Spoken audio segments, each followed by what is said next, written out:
faut être animé par la passion.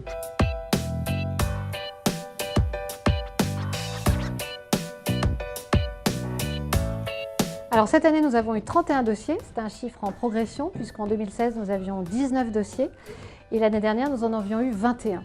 Voilà, qui est assez révélateur de la poursuite du développement de ce secteur puisqu'on a une croissance des ouvertures aujourd'hui, aussi bien sur les concepts d'épicerie fine que sur le commerce de détail. Cette année, les dossiers étaient des dossiers de qualité très intéressants pour certains.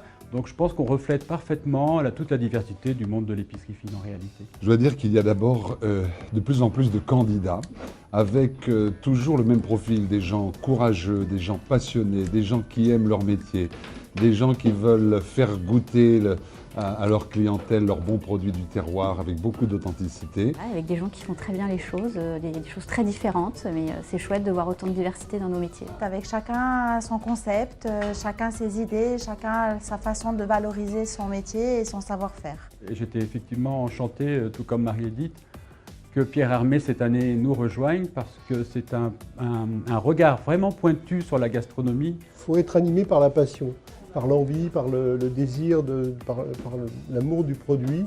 Ça ne s'improvise pas d'être épicier, il faut vraiment connaître son sujet, aller à la rencontre des artisans, des producteurs. Depuis 3 ans, on voit une évolution assez forte sur le fond de chaque ouverture de boutique. Ça veut dire que c'est un métier qui plaît et qui provoque aussi souvent des envies.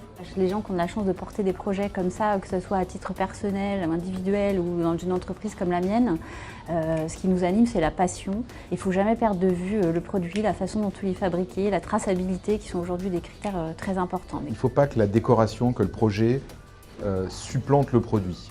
L'épicier vend des produits et c'est le produit qui doit faire la décoration. Il faut savoir écouter ses clients, il faut savoir bien référencer ses produits, il faut être à l'écoute des clients et puis construire sa gamme autour de son expérience, de sa propre expérience, de ce qu'on aime, savoir partager les produits, savoir en parler, savoir les cuisiner, savoir expliquer. Déjà, on voit que l'épicerie, c'est quand même un secteur qui marche de plus en plus.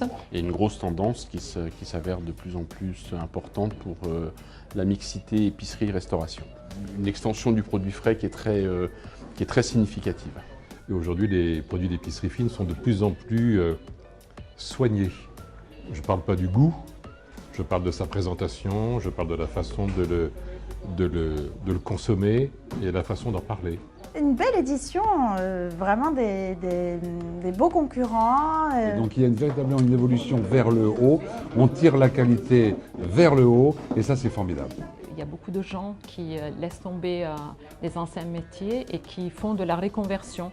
Donc bienvenue à l'épicerie fine.